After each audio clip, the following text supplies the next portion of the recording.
세계적으로 유명한 그 투자 전문가인 존 템플턴이라는 분이 하신 말씀 중에 이런 말씀이 있습니다. 신이 우리에게 2개의 귀와 1개의 입을 준 것은 많이 듣고 조금 말하라는 뜻이고, 잘 듣는 사람이야말로 진정한 대화의 기술을 가진 사람이다라는 그런 말씀을 남기셨습니다. 사람들의 언어 태도와 습관에 관해서 아주 중요한 교훈이 되는 그런 말씀이죠. 그래서 제가 지금 읽어드렸던 존 태플턴이라는 분이 남겨주셨던 이 말이 오늘 저희가 읽었던 이 본문과 관련되어져서, 특별히 19절에서 듣기는 속히 하고 말하기는 더디하라는 이 구절에 관련돼서 많은 예화로 자주 등장이 되어지는 내용입니다. 확실히 사람들은 말을 많이 하는 것보다는 듣는 것이 훨씬 바람직한 태도를 갖는 것입니다. 이것은 신자냐 비신자냐에 가릴 것 없이 동일하게 적용되어야 할 법칙이죠.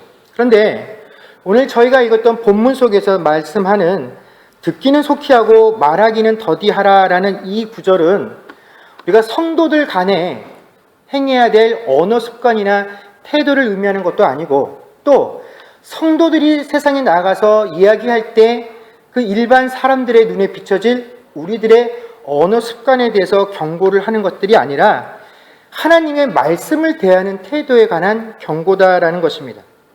여러분, 야고보 사도가 오늘 이 본문의 내용을 전하고 있는 대상들이 누구냐면 19절에 내 사랑하는 형제들아 라는 말로 이 이야기를 전하고 있습니다. 그리고 이 내 사랑하는 형제들이란 어떤 사람들이냐면 18절 말씀에 보면 그가 그 피조물 중에 우리로 한 천 열매가 되게 하시려고 자기의 뜻을 따라 진리의 말씀으로 우리를 낳으셨느니라 라고 되어 있습니다. 그러니까 야고보 사도가 말하는 내 사랑하는 형제들이란 어떤 자들입니까? 말씀으로 태어난 자들, 그리고 그 말씀 위에 기반을 두고 말씀의 토대 위에 서 있는 존재가 바로 성도다라는 것입니다. 한마디로 성도라는 것은 말씀을 떠나서는 살 수 없는 존재를 일컫는 것이죠.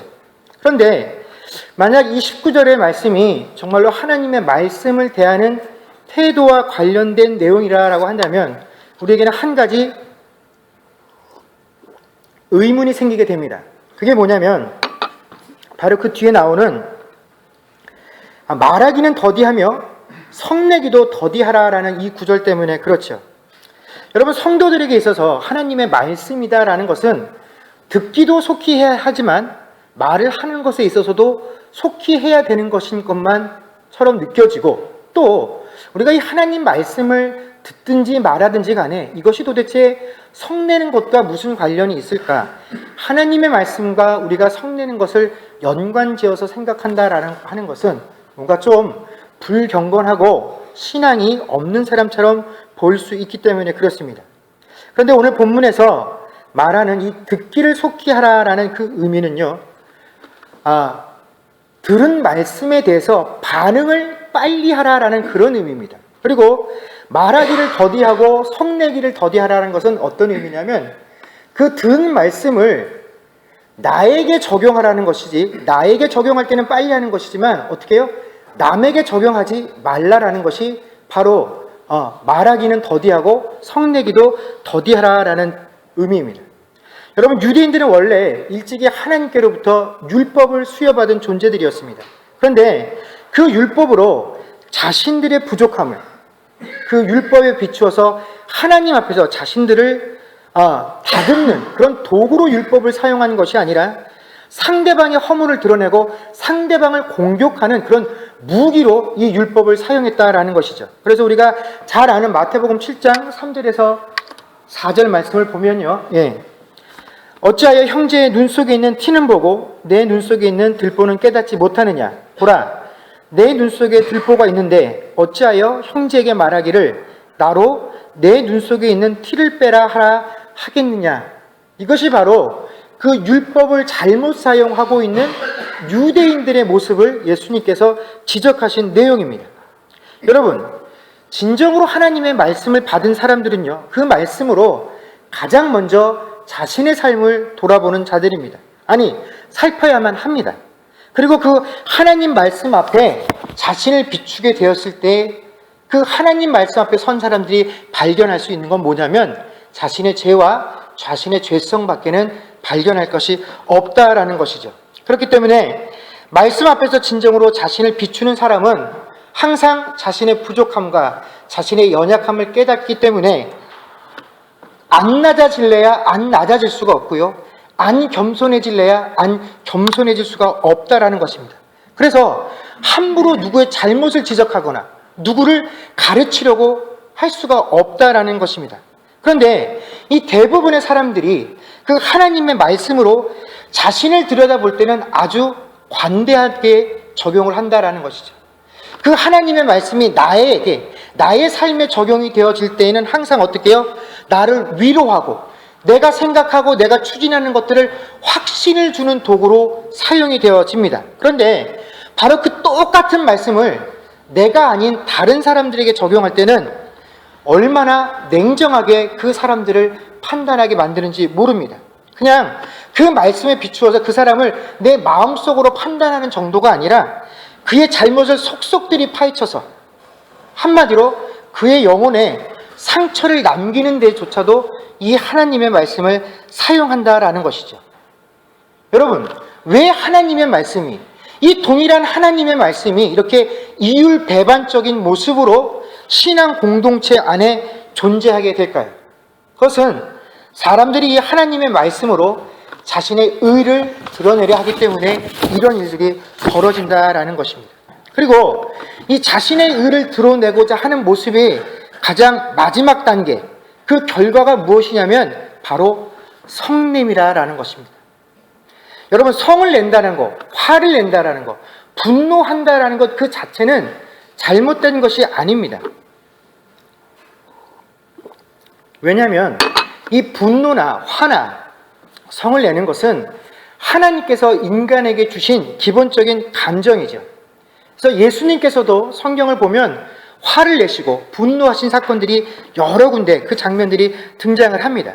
그런데 예수님께서 화를 내신 그 장면들을 우리가 살펴보게 되면, 또 그 상황들을 돌이켜보면 성전 안에서 장사하는 그 장사치들의 모습을 보시고 그들에게 화를 내시고 분노하셨고, 또 하나님의 뜻보다는 자신들의 뜻들을 관철시키려는 제자들의 모습을 보시면서 그들에게 분노하셨다라는 것입니다. 또 하나님의 율법을 가지고 그 율법을 하나님에게로 인도하는 것이 아니라 그들을 낭떠러지로 인도하고 있는 서기관이나 바리새인들을 보시면서 그들에게 분노하셨다라는 것이죠. 그런데 여러분, 한번 내가 화를 내고 내가 분노하는 이유들을 곰곰이 생각해 보십시오.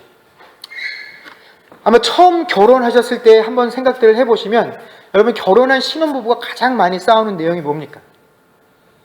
이게 저는 무슨 영화나 드라마 속에서나 나오는 건 줄 알았는데, 제가 저희 집사람하고 결혼하고 나서 제일 먼저 싸운 게 뭐냐면 진짜로 치약을 짜는 거 가지고 싸웠습니다.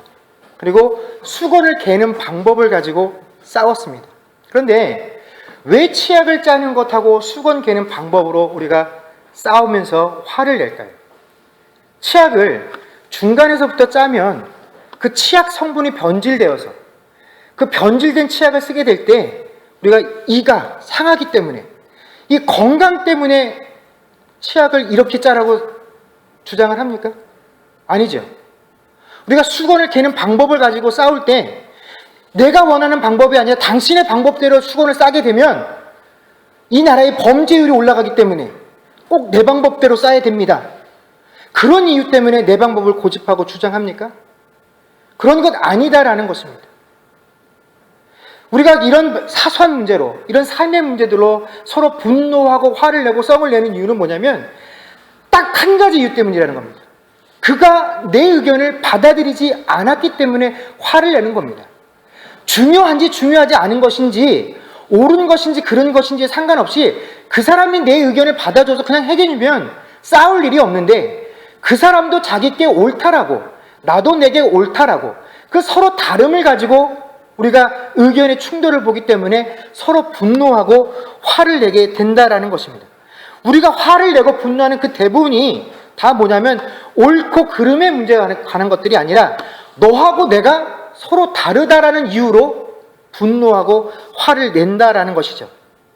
여러분, 거의 대부분의 사람들은 이 세상이, 이 사회가 일반적으로 우리가 생각하고 있는 그 상식들이 무너졌다고 해서, 혹은 도덕성이 무너졌다고 해서, 혹은 정의가 훼손되었다고 해서 화를 내거나 분노하지 않습니다.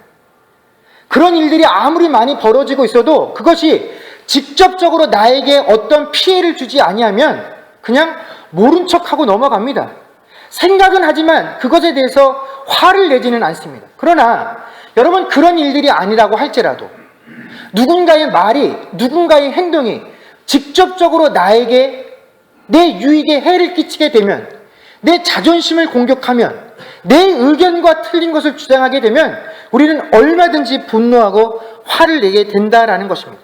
그런데 이런 행위가 교회나 성도들에게도 마찬가지로 벌어지게 된다라는 것이죠. 여러분, 우리가 진리가 이 땅에서 폄훼당하고 있다고 해서 그 진리의 문제로 화를 내고 있습니까?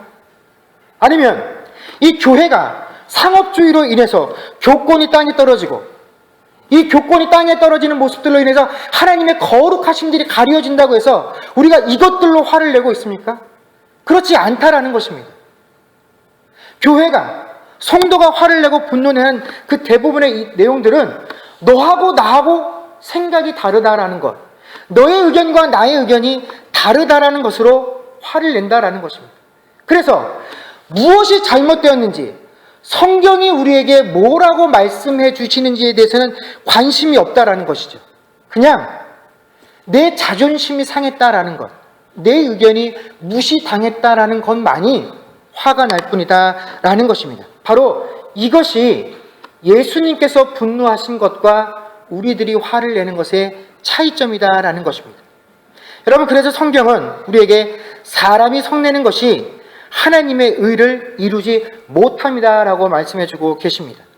단순히 그냥 너의 감정에 따라서 화를 내는 것, 그것이 잘못되었다라는 의미가 아닙니다. 너희가 내 이름을 걸고 나의 일을 한다라고 말을 하는 그 순간에도 너희가 화를 내는 방법으로 그 일을 하고 있다라고 한다면 그 자리에는 나의 의는 이루어질 수 없다라는 것입니다. 그곳에는 하나님의 의라는 것은 애초에 존재하지 않는다라고 말씀해주고 계시죠. 여러분, 성경을 보면 모세라는 인물에 대해서 이런 설명을 해주고 있습니다. 민수기 12장 3절에 보면 모세는 온유함이 세상에 어떤 사람보다도 더 뛰어나다라는 것으로 설명을 하는데, 이 성경에서 말하는 온유함이라는 것은 그냥 세상에서 말하는 것처럼 잘 참는 성격을 말하는 것이 아니라요, 하나님께서 우리를 다스리는 방법이 항상 옳다라는 것을 인정하고 그 하나님의 방법에 대해서 아무런 거부감을 나타내지 아니하는 것이 바로 성경이 말하는 온유함이다라는 것입니다. 그래서 이 모세가 40년 동안 광야에서 이스라엘 백성들을 데리고 그들을 인도할 때에 참으로 수차례에 걸쳐서 이 이스라엘 백성들에게 배신감을 느끼는 경험을 많이 하게 됩니다. 그들 이 이스라엘 공동체 가운데 조금만 무슨 일이 생기면 그 자신들에게 닥치는 어려움의 문제들, 먹는 것, 마시는 것, 입는 것, 하여튼 이 사소한 모든 문제들이 생길 때마다 그 모든 문제의 원인을 누구에게로 돌렸습니까? 모세에게로 돌렸죠. 그러면서 모세에게 모든 원망을 했다라는 것입니다. 근데 하나님께서 그 모든 이스라엘 백성들의 행동을 보면서 얼마나 어처구니가 없고 그들의 행동이 마음에 화가 나셨냐면, 하나님께서 그 이스라엘 백성들을 보고 또 이스라엘 백성들이 모세에게 행하는 그 상황을 보면서 모세에게, 야, 다 관두자. 내가 지금 이 순간에 이 이스라엘 백성들을 다 이 자리에서 죽여버리고 너하고 너희 가족들만으로 내가 새로운 백성을 내가 만들어 가겠노라라고 말씀하셨을 때에도 이 모세가 하나님께 뭐라고 했냐면, 하나님, 그렇게 하지 마십시오. 지금 이 땅에서 이 백성들이 다 죽으면 하나님의 거룩하심이 가려지게 됩니다. 그러니 이 사람들을 제발 용서해 주십시오라고 기도했었던 사람이 바로 이 모세였습니다. 그런데 이런 모세조차도 이 40년 동안 이스라엘 백성들을 인도할 때 딱 2번 화를 냈습니다. 그 중에 한 사건이 뭐냐면 민수기 20장에 보면 게데스 광야라는 곳에서 또 이스라엘 백성들이 물이 없다라고 물을 달라라고 모세에게 화를 냈을 때 모세가 그때도 하나님께 기도를 하고 하나님께서 모세에게 이렇게 하라라고 방법을 가르쳐 주셨죠. 그래서 모세가 거의 하나님께서 말씀하신 그대로 행동을 했습니다. 그런데 딱 하나 해서는 안 될 행동을 했죠. 뭐냐면 화를 내면서 그 말씀을 전했다라는 것입니다. 그래서 하나님께서 말씀하시지 않았는데 그 지팡이로 바위를 어떻게 합니까? 내리쳤죠. 그게 뭡니까? 하나님과 자신을 신뢰하지 못하는 그 이스라엘 백성들을 보고 화가 난 겁니다. 여러 번 이미 하나님의 은혜를 경험해서 하나님이 그들에게 어떻게 무엇을 베푸실 것인지를 알면서도 그 순간을 참지 못하는 그 백성들을 보면서 하나님의 마음으로 이 모세가 화가 났던 것입니다. 그래서 야 봐라, 하나님께서 너희에게 이렇게 주신다 라는 것을 보여주려고 그 상한 감정으로 그 바위를 쳤는데, 여러분 그 일 때문에 모세가 살아서 가나안 땅에 들어가지 못하게 됐다라는 것입니다. 민수기 20장 12절 말씀에 보면요, 여호와께서 모세와 아론에게 이르시되 너희가 나를 믿지 아니하고 이스라엘 자손의 목전에서 내 거룩함을 나타내지 아니한 고로 너희는 이 회중을 내가 그들에게 준 땅으로 인도하여 드리지 못하리라 하시니라 라고 되어 있습니다. 여러분, 내 욕심을 드러내려고 한 것조차도 아니고 오직 하나님의 거룩함을 변호하려고 했었던 것 뿐인데, 그 순간조차에도 성냄이 들어가고 나니까 하나님께서 너희들의 한 모든 행동이 내 거룩함을 다 어떻게 해요? 가려버렸다라고 하나님께서 판단을 하셨다라는 것입니다. 여러분, 하나님의 의라는 것이 무엇입니까? 우리가 지난 주간에 성경 공부를 하면서 하나님의 의에 대해서 얘기를 나눴는데, 하나님의 의라는 것은 선한 사람이 선하게 행동한 것에 대해서 보상을 해주시거나 혹은 악한 사람이 악한 행동을 한 것에 대해서 형벌을 내려주시는 것, 그것이 하나님의 의가 아니다라는 것입니다. 하나님의 의라는 것에 대해서 로마서 3장 21절에서 25절 말씀에 보면 이렇게 되어 있습니다. 이제는 율법 외에 하나님의 한 의가 나타났으니 율법과 선지자들에게 증거를 받은 것이라. 곧 예수 그리스도를 믿음으로 말미암아 모든 믿는 자에게 미치는 하나님의 의니 차별이 없느니라. 모든 사람이 죄를 범하였음에 하나님의 영광에 이르지 못하더니 그리스도 예수 안에 있는 속량으로 말미암아 하나님의 은혜로 값없이 의롭다 하심을 얻는 자 되었느니라. 이 예수를 하나님의 그의 피로써 믿음으로 말미암아 화목제물로 세우셨으니 이는 하나님께서 길이 참으시는 중에 전에 지은 죄를 간과하심으로 자기의 의로움을 나타내려 하심이니. 아멘. 여러분, 결국 하나님의 의라는 것이 뭡니까? 이것은 하나님께서 죄인된 우리들을 구원해 내시는 그 계획과 사건과 행위 자체가 바로 하나님의 의다라는 것입니다. 우리가 일상 하나님의 은혜입니다, 이게 하나님의 은혜죠, 하나님의 사랑입니다 라고 표현하는 것이, 그 고백들이 사실은 바로 하나님의 의였다라는 것입니다. 그렇기 때문에 하나님의 의 안에는 분노라는 것이 들어갈 자리가 없다라는 것입니다. 자신의 옳음을 주장할 공간이 들어갈 곳이 없다라는 것입니다. 여러분, 하나님께서는 우리 각자에게 말씀하시는 것입니다. 즉, 하나님이 말씀하실 때 네가 들으라라는 것입니다. 제가 여러분에게 설교를 하면서 네가 들으라는 것이 아니라 하나님께서 우리에게 말씀하실 때 네가 이 말을 들으라라는 것입니다. 들어서 누구에게 전해주는 것이 아니라 바로 네가 들어야 한다라는 것입니다. 그래서 지금 이 순간에 제가 설교를 하고 있지만 제가 하는 이 설교의 가장 첫 번째 대상은 누굽니까? 바로 저 자신인 것입니다. 그래서 26절 말씀에 뭐라고 합니까? 누구든지 스스로 경건하다 생각하며 자기 혀를 제갈 물리지 아니하고 자기 마음을 속이면 이 사람의 경건은 헛것이라. 여러분, 경건 생활 하고 계십니까? 아무도 안 하십니까? 여러분, 어떠한 방법으로 경건 생활들을 하고 계십니까? 우리가 흔히 경건 생활이다라고 하면 그래도 내가 하지 못하는 뭔가 좀 특별한 일들을 하고 있는 그 행위를 우리가 경건 생활들이다라고 생각들을 합니다. 나는 매일매일 하나님 말씀 믿지 못하는데 그래도 매일매일 조금씩이라도 큐티를 한대. 그래서 그것이 경건 생활처럼 느껴집니다. 나는 매일매일 정해놓고 기도하지 못하는데 어떤 사람은 매일매일 작정하면서 정해놓고 기도를 한대. 그러면 그 사람의 모습은 경건한 것과처럼 보입니다. 나는 1년이 지나가면 이 많은 성경 66권 중에서 한 권도 제대로 읽지 못하는데 어떤 사람은 벌써 성경을 몇 번째 읽고 있대. 그러면 그 사람의 모습은 경건 생활을 하는 것처럼 보입니다. 그런데 여러분, 이런 경건 생활들의 특징이 무엇입니까? 바로 자기가 말을 할 때에만 알 수 있는 경건 생활이다라는 것입니다. 자, 저분이 큐티를 하는지 제가 어떻게 알겠습니까? 자기가 말을 해야죠. 이거 내가 오늘 큐티하다가 알았는데, 그래서 저분이 큐티를 하시는구나. 내가 기도 중에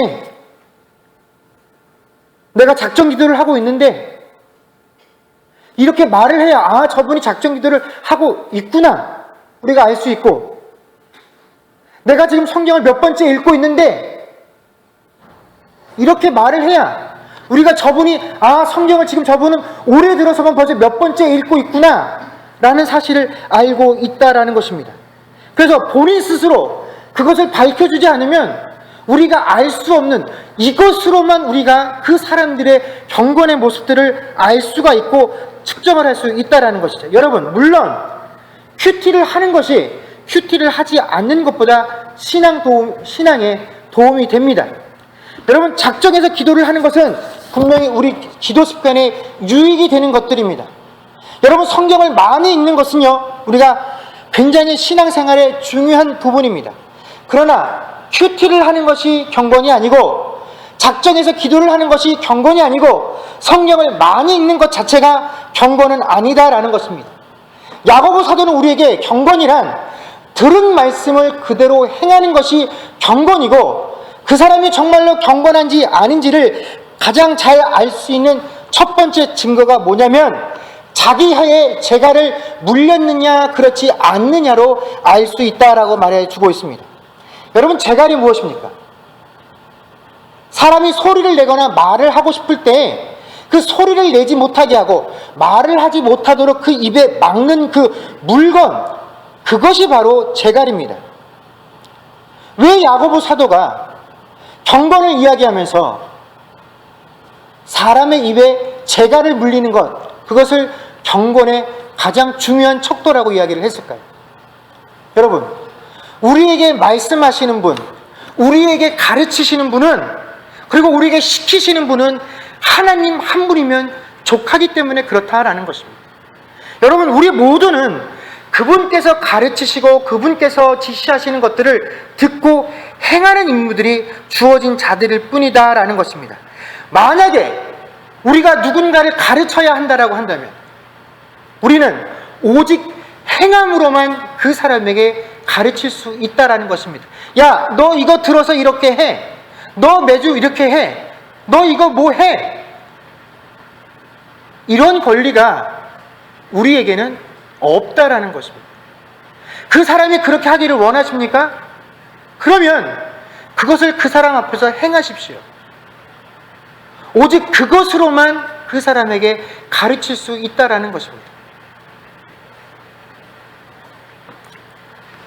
여러분, 그렇기 때문에 진짜 경건한 사람은 어떤 사람입니까?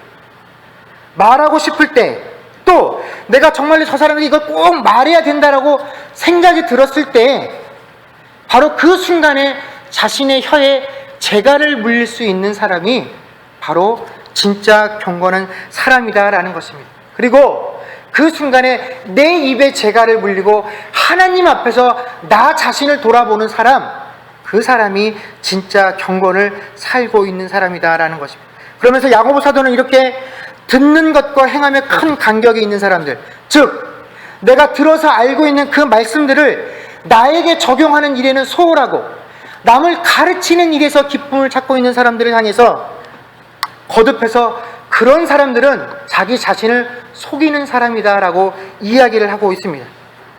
22절 말씀에 보면 너희는 말씀을 행하는 자가 되고 듣기만 하여 자신을 속이는 자가 되지 말라. 그리고 이것을 설명하기 위해서 거울을 예로 들어서 우리에게 말씀해 주고 계십니다. 여러분, 우리가 거울을 보는 목적이 무엇입니까?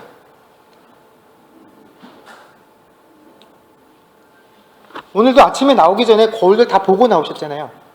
왜 거울들 보시고 나오셨습니까? 누구를 보기 위해서 거울을 보십니까? 나를 보기 위해서 거울을 보죠.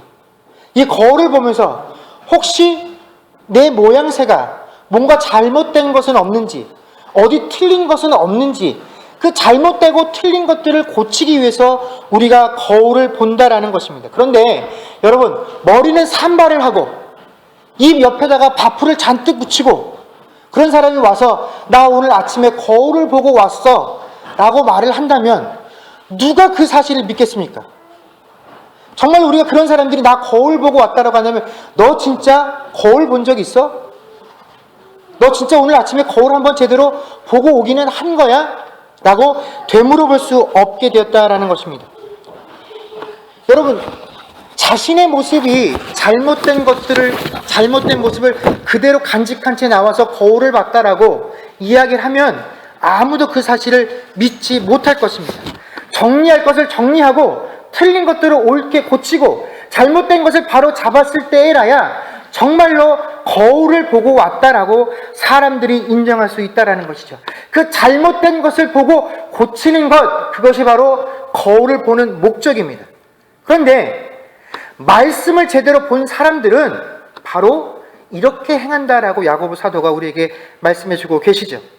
원래 히브리인들의 사고방식을 보면 그들이 뭔가를 들었다라는 그 들음이다라는 단어에는 행함이라는 것이 원래 포함되어 있는 단어입니다. 그래서 들음이다라는 뜻을 가지고 있는 히브리어 쉐마는요,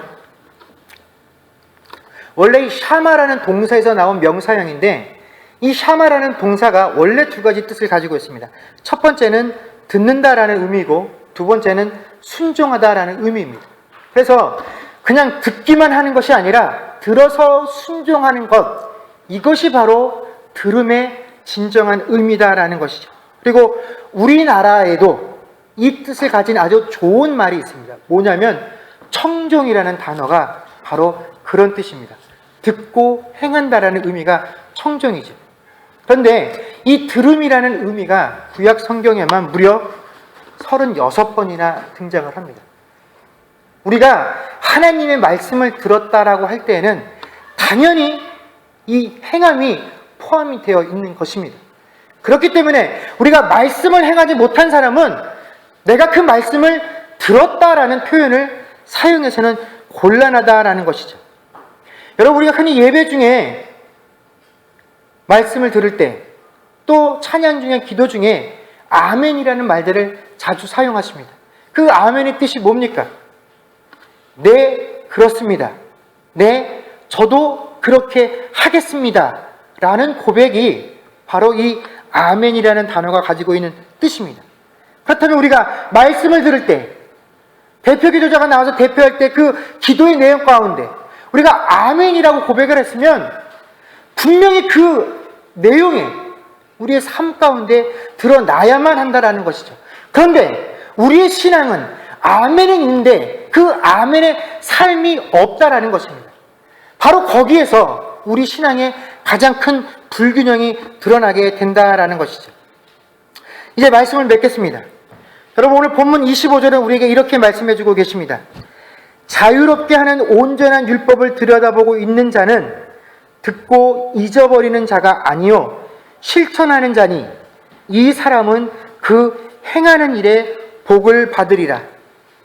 여러분, 많은 신자들이 자신들이 받은 은혜를, 그 말씀에 자신이 받은 말씀을 성경책에다가 표시를 하려고 합니다. 그래서 내가 읽다가 설교 중에 은혜되는 구절들이 있으면 그 성경책에 온갖 색으로 칠을 해가며 표시들을 해둡니다. 그러나 여러분, 진정한 말씀을 듣는다라는 의미는요, 성경책에 표시를 하는 것이 아니라 우리의 삶에 표시를 하는 것, 그것이 바로 말씀을 듣는다라는 것입니다. 오늘 성경이 우리에게 말씀해 주고 계십니다. 말씀으로 인하여 복을 받는 사람이다라는 것은요, 말씀을 많이 듣거나 혹은 그 말씀 중에 감동을 받은 사람들을 의미하는 것이 아니라 들은 말씀을 오직 실천하는 사람들입니다. 그래서 분명하게 그 들은 말씀을 행할 때라야 너희가 복을 받을 것이다 라고 우리에게 말씀해 주시고 있다는 것이죠. 여러분, 저는 여러분 모두가 또 제가 이 말씀으로 인하여 복을 받는 인생들이 되기를 주의 이름으로 간절히 소망을 합니다. 여러분, 그러기 위해서 우리가 정말로 듣기는 속히 하고 말하기는 더디하고 성내기도 또한 더디할 수 있는 저와 여러분이 될 수 있기를 주의 이름으로 간절히 축원합니다. 기도하겠습니다.